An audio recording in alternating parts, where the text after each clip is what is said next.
நல்லதா 4 விஷயம். 1, வாழ்க்கை ஈஸியாக இருக்கணும்னு ஆசைப்பட்றீங்களா? ரொம்ப சிம்பிள். நீங்கள் ஸ்ட்ராங் ஆகிடுங்க.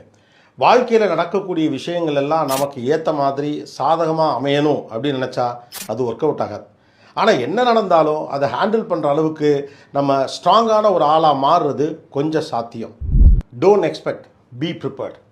2, வாழ்க்கையுடைய சக்ஸஸ்ங்கிறது ரிச்சான லைஃப் ஸ்டைல், கார், மொபைல், வீடு இதையெல்லாம் உருவாக்குறதுல கிடையாது. வாழ்க்கையை தரக்கூடிய அழுத்தங்கள், லாஸ், டிசப்பாயின்மெண்ட்ஸ் இதை ஹேண்டில் பண்ணுறதுக்கான ஸ்கில் நம்மக்கிட்ட இருக்கா அப்படிங்கிறது தான் நம்முடைய சக்ஸஸை தீர்மானிக்குது. ஏன்னா என்ன தான் நீங்கள் வசதி வாய்ப்புகளை உருவாக்குனாலும் ஒரு சின்ன சறுக்கல் ஏற்பட்டால் கூட நாம் சரிஞ்சு போயிடுவோம்னா நாம் சக்ஸஸ்ஃபுல்லான ஆளாக இருக்க வாய்ப்பே இல்லை. 3, வாழ்க்கை மற்றவங்களுக்கெல்லாம் நல்லா அமைஞ்சிருக்கு, நமக்கு சரியாக அமையலை அப்படின்னு பொய் சமாதானம் சொல்லியே பொழுதை கழிக்காதீங்க. உங்களுக்கு வேண்டியதை நோக்கி, வெற்றியை நோக்கி நடந்துக்கிட்டே இருங்க. ஏன்னா வாழ்க்கைங்கிறது அமையிறதில்லை,